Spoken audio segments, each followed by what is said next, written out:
It's a big day for you because you're going to discover something to make your painting better. And who better than a rock star like Ryan Jensen? Ryan, what are you going to do today?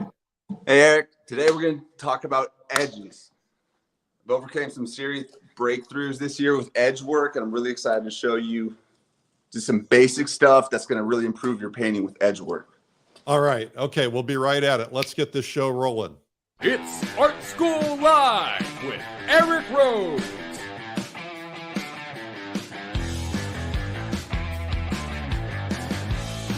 Now, here's your host, Eric Rhodes. Well, our guest today is Ryan Jensen, and he is a rock star. We're going to see more from him in just a second. But first, I want to show you a little bit of his work. Everybody's talking about Ryan, and so you want to see what he's doing. And he's doing some really, really great work with a lot of feel, a lot of sensitivity, and very abstract nature to it. He's getting attention at plein air events, and he's just knocking it out of the park.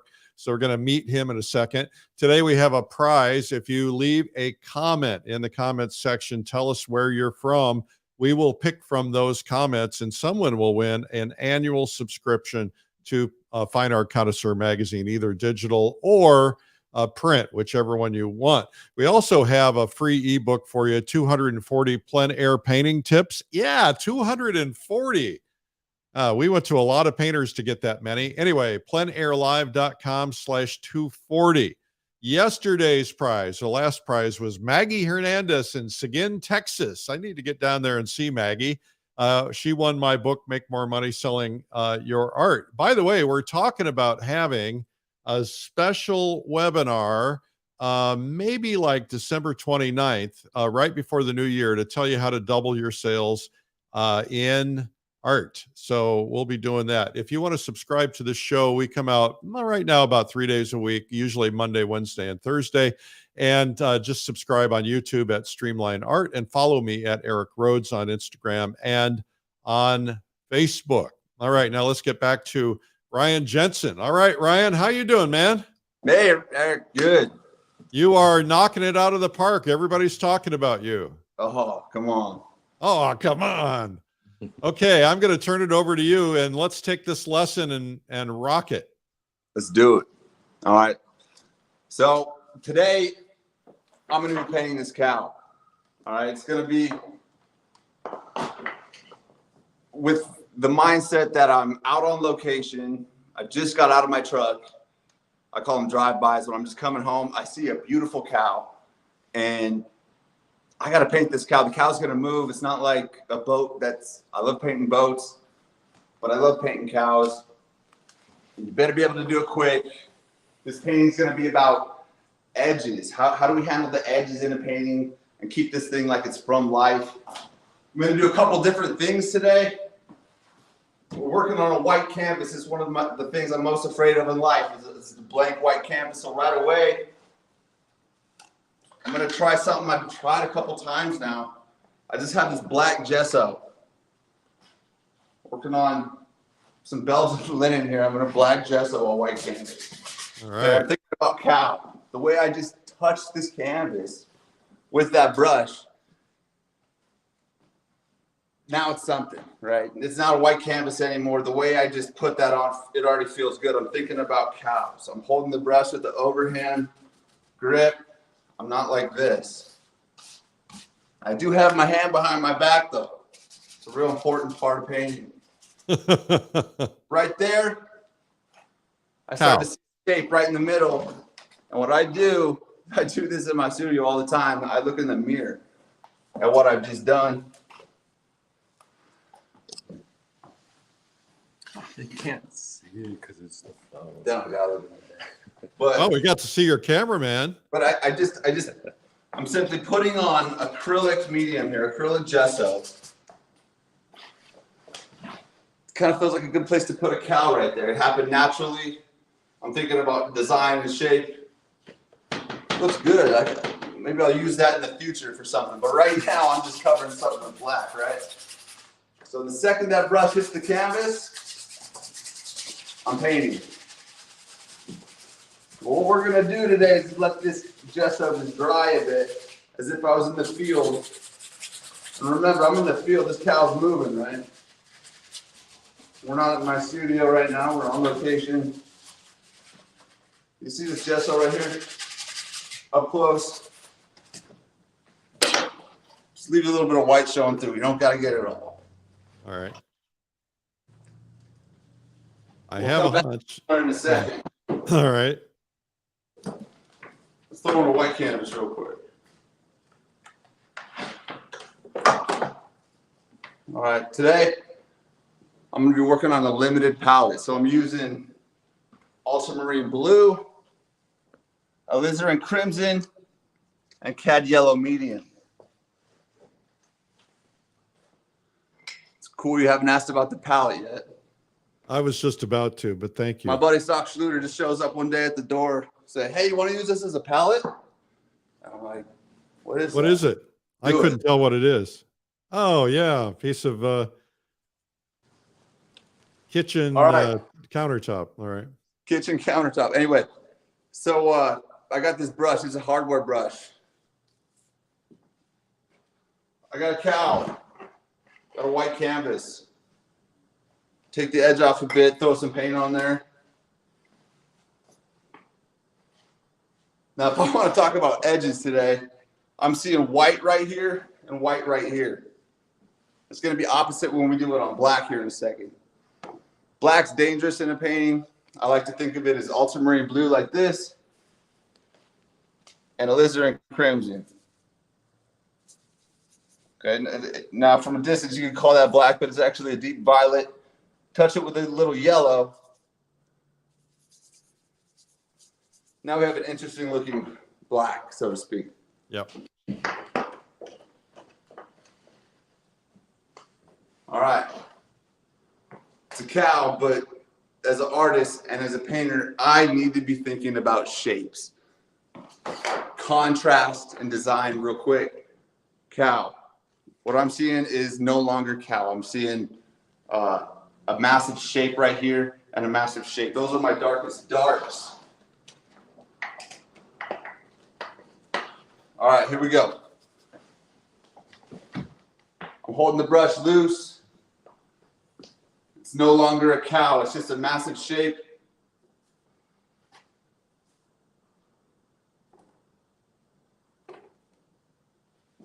It's done. What I'm going to attempt to do here, Eric, is leave some of this open. It's a concept that I've been working with lately. Just what I do is I'll come in here and struggle for days on something like this. Beautiful. Trying to get soft edges in a painting. Soft edges. And when we talk about edges, we're talking about hard edges, soft edges, and lost edges. Why don't you point out on that painting a soft edge, a hard edge, and a lost edge? All right. So here's a broken edge as well as a soft edge, a hard edge right here. But Right. this painting is mainly comprised of just a bunch of soft edges. Like your pal C.W. Mundy, I'm a high advocate of like a primary central like focus. So our primary focus, cow, check, we got that. What are we looking at here? We're looking at a cow, maybe a secondary focus. I think C.W. Mundy calls that a tertiary focus. Or that's the last one. Anyway, I'll show you that in this painting. It's pretty important. What's the painting about? Cow, secondary focus, tertiary focus. It's three objects in a painting. 3 is a good number. Only one focal point. Back to our cow. We did something to the canvas. Let's do some more stuff. We're halfway in, Ryan. Halfway in.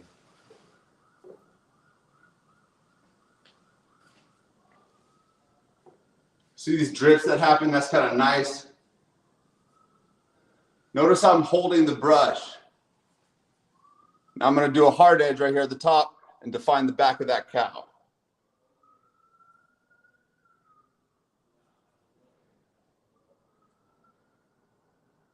Now this might not look like much right now, but what I want to do is create some shapes and then come back and carve out the negative space of this cow. That's where the magic happens. If at any point I want to get expressive with this painting, I might do something like that. Really take the edge off, right? Show it his boss. All right, that's enough for me for now for that. And let's make some green and make that grass. When I'm using this paint, I'm trying not to be too skimpy with it. I'm just putting it down. Again, we're simplifying things today. We're just using this limited palette. Touch it with a little white. Greens can be kind of punchy, with just yellow and blue like that. So sometimes just introduce a little bit of red to it just to touch it up. Make it more farm-like out there in that field. Ready? All right, so we already accomplished a bunch by just what we did right there. Now we're going to put this grass in. Put a little more darker than you think you need at first.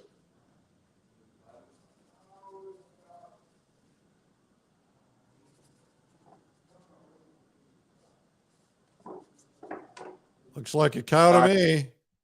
You see, I missed on this first attempt with the head. Now we're just doing negative space around this cow.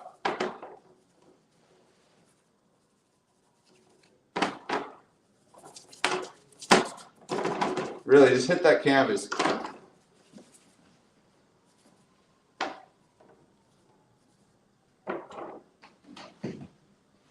Again, I look at my mirror. I can start to see a cow right there. All right, now it's time for some cool light hitting that cow. The shadow area. All right.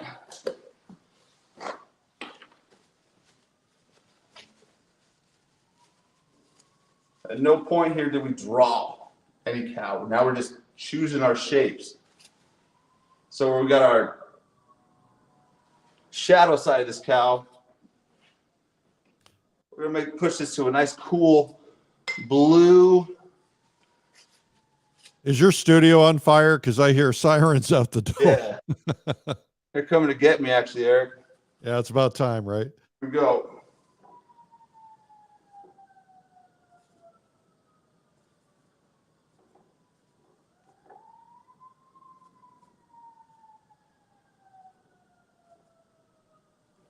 Jeff in the Netherlands says he Great wished thing he about had this white more energy. If I want to change something, right there.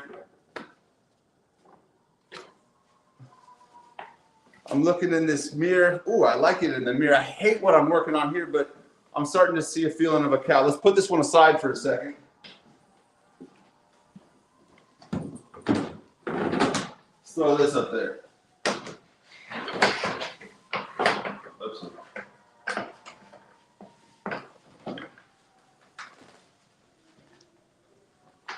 All right.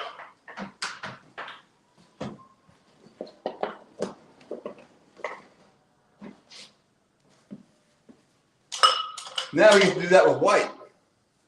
All we did with that last one was we had to paint a cow quick. Now we're doing it on black. Gets you thinking different. It allows for more of a. I like to be surprised. The brain likes to be surprised. We're trying to surprise ourselves always as artists, I think. I want things to come up and show up. So I'm going to warm up some white now. Titanium white. Big old botch of it right here. So just a little warmed up. Yeah, cows are white, but that's actually a nice warm white. Oh yeah, you gotta put your hand behind your back. Here we go. Get a little bigger this time on this canvas, so we gotta get a little more authority. Hey, yeah, when you don't know what you're doing when you're painting, like me, do it with authority. Okay? Just paint with some conviction. It helps to hold the brush like this. For me, I've just never think these brushes are designed in a way like a wand. So use them like a wand. Magic happens when you can just put that on like that. It just feels good. to whip that paint on there. I gotta close that door. I'm looking at the light areas on the cow. There's a leg. There's a leg. It's part of the face.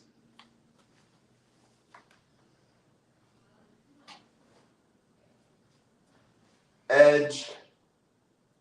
Hard edge. I know we're supposed to be talking about edges here. We're just fascinated. Do whatever you want. Now, I'm looking in the mirror. I'm seeing that's where it happens for me. It has to happen quick. It has to be exciting. In the mirror, I'm seeing a cow. I can't see it here yet because I just did that. But it's like another universe over here or something. It's a different dimension. I'm seeing it as you see it. A month down the road, so to speak, right? All right, let's do that grass. We already got our grass. And when I'm out painting cows in the field, I'm cooking. I'm just moving.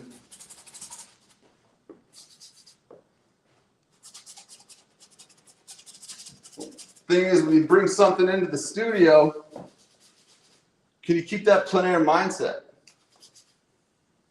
Proves to be pretty hard. Maybe throw a little walnut seed oil on there. Don't be skimpy with your pigments. Just put them on. All right, so a lost edge. I'm seeing opportunity for a lost edge here. I could come all the way down with this grass, but I'm seeing it makes it interesting to just not fill in where the leg stops and the grass starts. So I'm going to leave this to interpretation for now. I'm going to let that be. Come back here, do the other area right here. Maybe with this dark area, I'll explain where the shadow is. That's what I'll do. Your shadow right there. You see, I almost went too far. You don't want to mess with the edges of a painting too much. You're out there painting a cow, you got to paint the cow. All right, so right here, I got to decide what I'm doing with the distant atmospheric perspective that's happening in these trees. Let's do that real quick. How much time we got, Eric? You got plenty of time, Ryan. All right. So just and take a look at the palette here, Justin. So when I'm looking at my palette here, I'm seeing the landscape within my palette. I'm seeing this. Okay, that's what color those trees are going to be way back there. I'm going to push them back. So it's like a violet, grayish. Touch it there. Mirror. I don't know. It's hard to tell what that's going to be, and you can't really judge a color in isolation. So what I'm going to do, I gotta get some more white. Never have enough white, do we? I'm kind of crazy, Eric. I burned through a lot of paint pretty quick.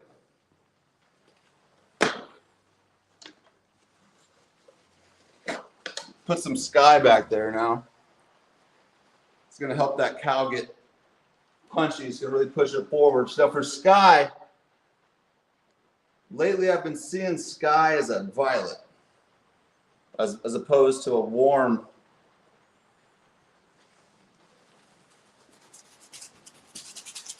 blue. Again, holding the brush like this lets me command the canvas as opposed to like this. I see a lot of people painting like this, which is fine, but we're trying to catch a cow right now. So this is a dangerous area of painting, this area that lets the cow out. I don't like that, so we're just going to fix that right now. We're going to pull the horizon line all the way down. So that cow's back's going to reach the sky, taking all the trees out. We're just taking complete command. Now, I have to realize that I've just spent too much time in the background, and I got to work around all the painting at once. Yeah, so I was thinking, you spent a little too much time on there, Ryan. What's that, Eric? I said, I was thinking you spent a little too much time on that sky. Yeah, just a little too much. Should have been just 12 seconds. That was the quickest sky I've ever seen. All right. So what I'm doing real quick when I'm putting this shadow sequence on the cow here, I just messed that up. I put it right there. Let's make a soft edge, right? Yep. Again, we need to think of this thing as just This cow's coming from your heart. You got to just, if it's real, if you're really there, if you're really painting this cow, you're not afraid to mess it up. Soft edges are going to happen. How we pull it forward now from here is with a couple hard edges now. Let's explain the light on the back a little bit. This is the dangerous area in the painting right here, where you're right here and you got something going. And when I looked in the mirror, one thing that really caught my eyes is hard edge back here, so I'm going to soften that. That needed to happen. We got to take care of this area over here. And again, I'm only getting this by looking in that mirror.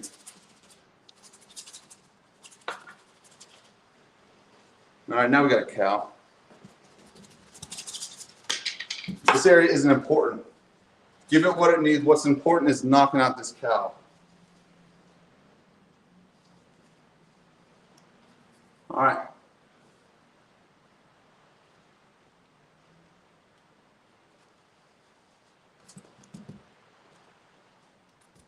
Edges. Soft, hard, and disappearing edges in your painting. It's as simple as that. Now I could walk this forward and develop this painting more, but what I really wanted to get across today is edge work. Soft,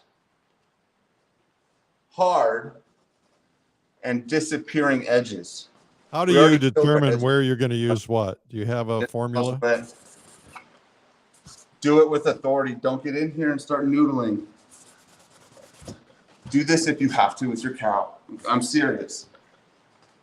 These are broken edges. You just want to just break up the shape a little bit. It makes it exciting. It's hard to explain.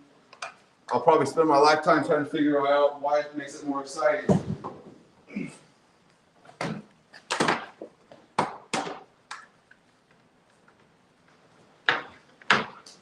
Oh, the cow's getting away. We gotta hurry, right? All right, so now that we've got our basic blocking of this cow, we can kind of see how it's gonna read. This is exactly how I'll do it out in the pasture. I'll work at three at once. Always use a bigger brush than you think you need. Okay, now it's time to do some eyes on the cow. So we think we gotta get in here. Okay, just have faith that this brush will do its job. Put an eye right there. Put a nose. Okay, look in the mirror at what you did. What you're trying to do is make some interesting looking art, not a beautiful painting.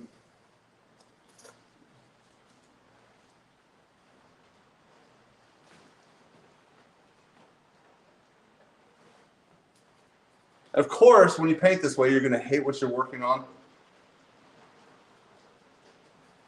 But you are so involved with the practice of observation of what you're looking at, that this and the process of the subject and what you're painting, it's all about the subject. So you think you messed up, just keep focusing on your subject. You can almost feel it within your bones when you start making bad decisions in the painting. And once that starts, you start to struggle and you start to tighten up. Take a step back, look at it in the mirror, and realize that this cow needs a shadow. But you got to do that step back. My buddy Jim McVicker does it all the time. He steps way back. That's where I learned that from, and it really works. Shadow. Man. And just ask yourself right here, is the painting done? Let's go mess it up further, because it's probably done. You can probably frame that, right? I like the childish nature of a looking painting where it's just, what? But once you put that in the frame, I might even sign it right here, just to not let me go to that corner. You know? Maybe this painting needs to be abused a little bit. Maybe we gotta, you know, but that painting's just about done. I'm not gonna mess Somebody said we're going to call PETA for cow abuse. What's that? Somebody said we're going to call PETA for cow abuse. Ah. All right. Got to get that ear segment. We got to get some more principles of this cow right? And again, this limited palette's so great. All we just do is for our darkest darks, which aren't too hard to figure out here in this cow paint. We just mix all those primaries together, and it comes up with a nice dark. All right, so let's just try to mess this painting up and do some hard edges on this cow. Got to keep this area soft, and it's the hardest thing to keep your soft edges.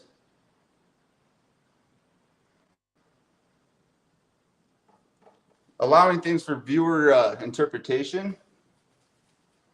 Don't insult viewer intelligence. Don't give it more than it needs, right? When we're plein air painting. Unless you can pull it off.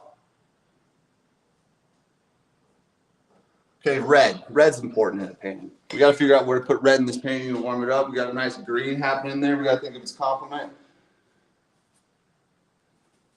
A nice warm red. Let's put some red right there. Just cause. A little too punchy. But now we got some red happening. If I get real involved in trying to get that cow head right, I'm going to lose the essence of the whole thing. Work around the painting, work it all together at once.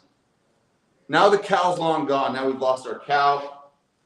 So in the field, use a photo, take a picture of your favorite cow when it's in its perfect pose for you. But now we're going to warm it up just a touch. Right at the place where that cow left, and it's a good time to have a sandwich. Just chill out. Let that painting be for a little bit. Is it done? What does it need? I know what it needs. It needs a sky. I want to put a sky in it, right? Big old gulp of blue here. Let's make a nice blue sky, ultramarine blue and white. It's hard to mess that up. Let's put a sky back there.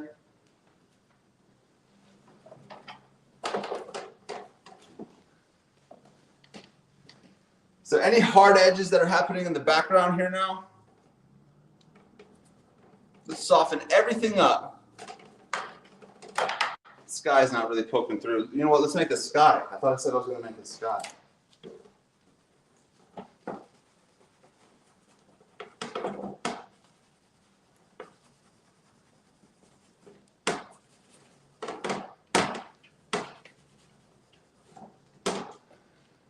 Now we got a sky. All right. It's soft, all right? Atmospheric perspective happens in color. So if it's far away, the color hue is going to dissipate. It's going to be grayish. It's still going to be violets and blue back there happening in the atmosphere of those trees. But we're talking about edges today, so that's all soft. It's far. Our focal point is here. Our lens in our eye is here. We got the shadow. We got a done cow. It's done. We're just going to leave it. Because I suffer from a disease of overworking painting. I'm really trying to drive that home today for you. All right. Done putting this up on the wall. And it's special little dry rack here. Hard edge, soft edge, and we've lost our disappearing edge with this. Let's find a disappearing edge. Okay, that could be a disappearing edge. I didn't put much emphasis on it. Is there any questions about that? I don't see any at this point, but if there are, go ahead and put them in the comments, folks. Tell us where you're watching from. I see France, Mexico, Netherlands, all over the world. Ryan, you're drawing a big audience, buddy. What's that? I said you're drawing a big audience. Awesome. Boy, it's pretty nerve-wracking painting in front of thousands of people. But if I can get excited about a painting for any reason, if I can get my adrenaline charge, if I can get my heart into what I'm doing, you can't fail. And that's what we're talking about edges today, I know, but you talk about passion and what you're doing. Mine's pretty fear-based. So if I'm out painting, like the whole world's on my shoulders, I want to get a good painting done. I want to get out there and do it the best way I can from life. Learn, right? I learn by taking chances in paintings. Let's take more chances in this painting. Let's turn it upside down. All right. Now let's not do that. Let's not. But do that. Take your paintings and put them upside down and then show it who's boss. CW does that a lot with photos. Paints them upside We down. need some more cool light happening in this cow. Something magic happens about stepping away from a painting for a sec. I'm sure you can attest, Eric.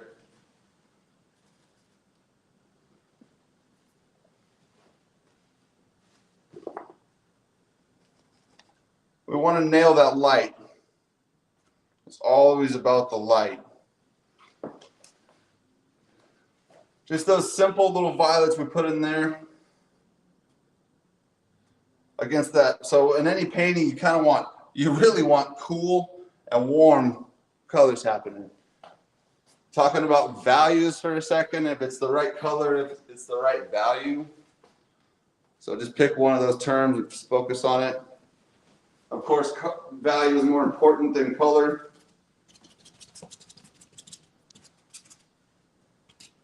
Because right here we're focusing, this is kind of non-monochromatic or whatever, but this is about contrast and this is about light. And I want to make sure I capture that. This is about a cow standing in a field with light, warm light hitting him in cool shadow area. Oh, we got to nail that. Look at that head a little more on that cow, that ear coming out. It's bugging me.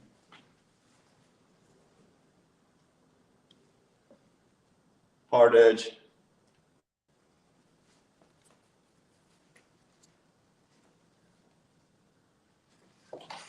Okay, I'm comparing the size of this head now. I almost lost it to the comparison. If I did lose it, how to fix your mistakes while you're painting on the go is key. So I'm just going to come out and carve some negative space around this cow's chin, shorten it. Soft edge. There some hard edges. And when you paint and you hold your brush like this, it allows for more soft edges to happen in your painting. That red thing I liked, right? We're going to put some red in there. We're going to warm that up. Some red is good against some green. Gosh, that crazy cow happening, but it's a cow. All right, so here's a tricky area with cattle. Remember I talked about how darkness in a painting, we think of it as, okay, well, we can make it black, right? Well, here I have this black gesso we put on here. Let's warm up. Let's think of this black differently. Let's make this black more of a green black for a second. Check this out, Joseph. So we got our yellow. Let's make a yellowish black here. And we got to think about light. And I'm seeing warm light bouncing up off this belly. Let's introduce some color to this black. This is a little too black. With a nod to Jove Wang here, we want point line mass in our paintings. That's point line mass. Can you explain that, because it's hard to understand point line mass? Yeah, Eric, I can try to explain point line mass, but it is really as simple as that, and I'll probably spend a lifetime trying to figure why that works so well too. But if we have a mass in a painting, this is a mass, okay? This is a mass, and this is a mass. Point line mass takes the edge off this mass. Point line masses, right? So you got to just take off the edge in that area, do something with it to make it interesting for your, I don't know, peripheral vision, so to speak. It's too calm. You got to do something with it. Learning about this year on this show, I think it might have been, Joe Wang was talking about it. And it was late at night and I was doing what I do, watching art stuff on the internet. That helped me out so much. No one notices it too, but it's so important to have something happening up there in the painting. But again, Eric, we're talking about edges today. So, disappearing edge. Here, we didn't do, this is a disappearing edge. We got a hard edge. And notice how there's not many hard edges in this painting as I go. It's soft edges, hard edges, and disappearing edges. but everything in my being, right, as an artist out there, I want to make sure I get in here, do this. Well, you need a tiny, tiny little brush. When I'm in the field, I don't have a mirror, so to speak. So what I do is I'll take a photo of my painting and flip it under edit in your iPhone, and you just flip the image and reverse it, and it allows you to see it as if it's about a month down the road with fresh eyes. I just love looking at it in a different perspective. It gives me ideas. Okay, so thinking about edges more. Let's say I want to direct this painting, which is so important. You need to direct it. I am the Photoshop. I can soften all this and really make our eyes focus here if I put more hard edges here. So just for the sake of demonstration, let's pull the focus of this cow onto its face by hard edges right in here. I'm working these harder edges over softer edges. Develop the painting like that. Come back to it. Give it a little something. There it is. Now it's starting to feel more cow-like. I don't like this. So take that down. And what I did was I corrected something, but when I corrected it in kind of a hasty manner, that's just authority. It made it look like I didn't care too much about that. Once we get in here and we start fixing things like this, everyone will know that you're self-conscious about that area. So I don't know, this is my philosophy. When you don't know what to do it with some authority. It really helps. Let's talk about some more light on that cow. Always ask yourself what it needs. We got to get rid of this hard edge because we want more stuff right here. Just beat it down.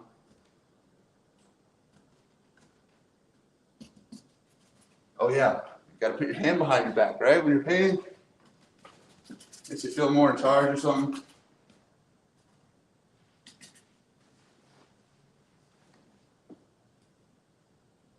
And again, Eric, I just hate what I'm working on so much. But that's the ego part, right? Right. So it just needs to you just got to keep trying to make one good decision after another. So I just kind of made a warm pinkish here. I like that. I'm going to try that out. Okay, we're talking about light, so this makes some pop here happen. Let's get that camera closer. We're working the whole area. And I'm a painter, so I'm using every tool at my disposal to help me succeed in this painting.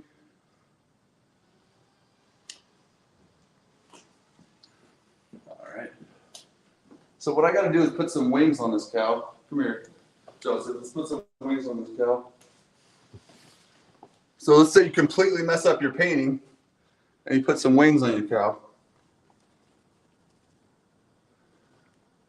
Right? That's a holy cow. It's a holy cow now, right? That's okay. It's just a painting. That's what palette knives are for. And you're just coming here.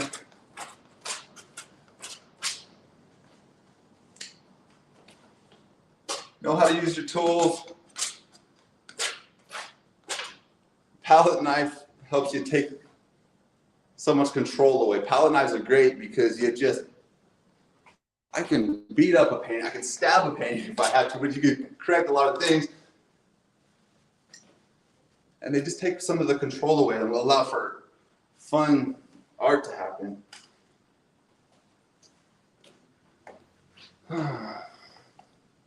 What do you think this painting needs, Eric? What should we do to it? I think it needs another cow. Let's put another cow in it. Now, this show is great. I can learn things from CW Monday about primary, secondary, and tertiary focus. Perfect idea, Eric. Let's put a cow in there. So Or a cowboy. Dark is this cow. It's going to be a little. Let's get lighter. close on that camera. Our eyes go to the darkest, sharpest areas in the painting. Let's make this one a little Again, a limited pallet is beautiful because there's truth to it. It's all there. I came across a limited pallet while working very large in the field. It's just what you need. So when you're in the field working on a huge painting, it's just blue, red, and yellow and white. And it's just, how much can I get done today with just those colors it turns into? And anyway. It's very freeing once you figure that out. Very freeing. Yeah, exactly. All right, so let's put some light on that cow back there. But it's a very good idea you had to put something else in there. So that cow's done. There's a cow back there now. That was a good idea, Eric. You got another idea? Mountain. What's that? Mountain. Let's put a mountain in there. Whenever you're working with mountains, they are a nice blue violet back there usually. The atmosphere in the air makes it blue. So let's make it blue. Let's pull all the way down the back of this cow. Everyone knows how to paint mountains, right? Mountains, like nah, you just let's just talk about the atmosphere of that color. That's a mountain now. Carve it backwards with the sky over that mountain. You always want to paint light over dark if possible. What I just did there was paint dark over light. I don't like that, so now I come in with my light. Sky that's happening. I'm gonna warm it up a little bit. Now we're really gonna push this mountain idea. Now we got, there we go. Happy California cows. What else, Eric? What else we got? I think you need a cowboy. Cowboys. Let's do it. All right, so we're gonna put this rider right on top of this cow. And he's gonna really give emphasis on cowboy. So look in the mirror, always look in the mirror. It's always about the light. CW Monday also said this. He said, what do you say? Direct the paint. What do you say? Direct the painting. I'm directing it now. We don't always have to paint. That cow's gone. We want to take some chances. I love taking chances in a painting. But now we're going to paint this rider.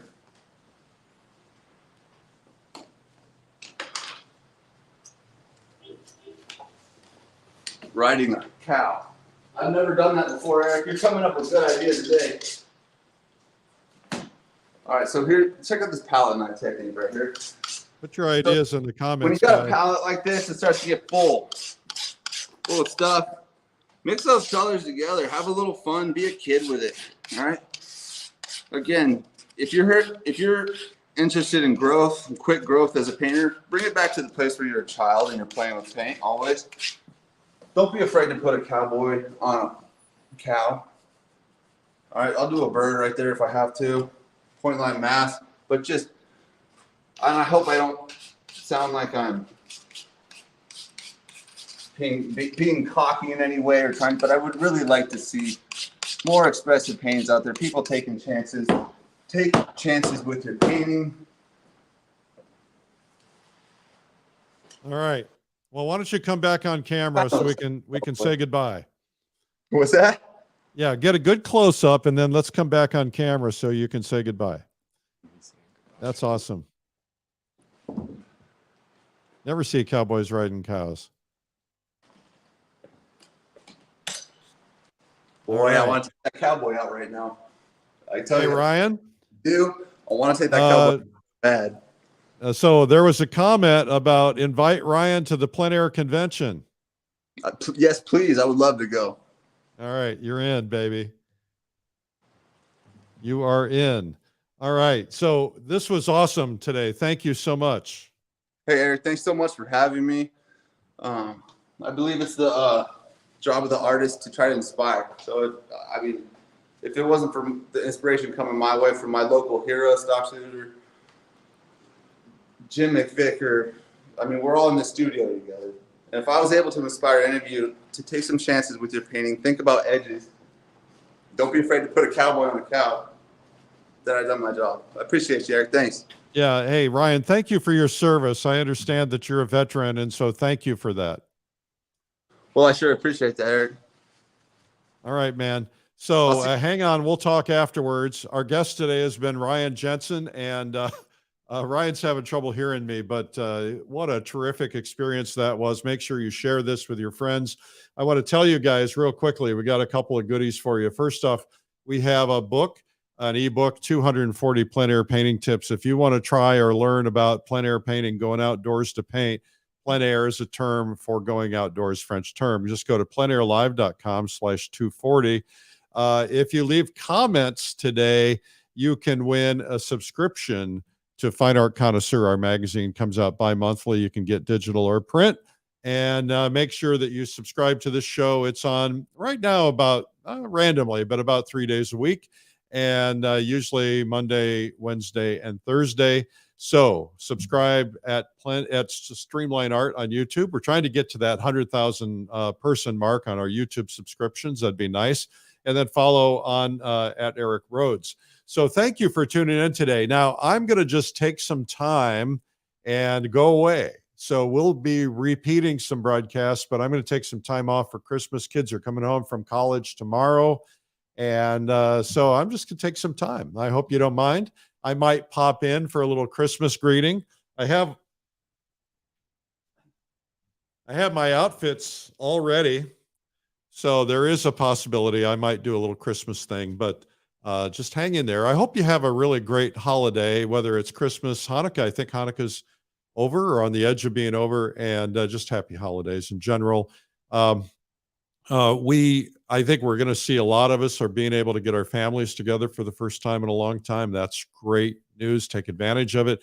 Just hope you have a really, really terrific time.